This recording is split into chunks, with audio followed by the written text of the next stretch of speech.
അപ്പോൾ ഞാൻ ആദ്യമായിട്ട് മിൽക്ക് കേക്ക് കഴിക്കാൻ പോവുകയാണ്. അപ്പോൾ തുറന്നിട്ട് നോക്കാം നമുക്ക്. അപ്പോൾ ഇതെൻ്റെ ഫ്രണ്ടിൻ്റെ ഉമ്മ ഉണ്ടാക്കി തന്നതാണ്.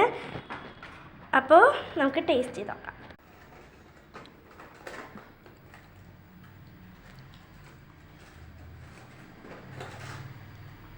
നമുക്ക് തുറന്ന് നോക്കാം.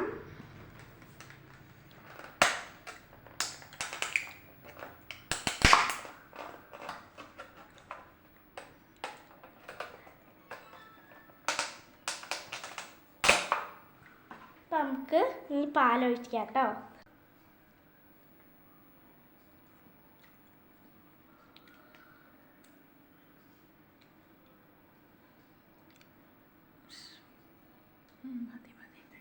അപ്പം നമുക്ക് ഇനി തിന്ന് നോക്കാം.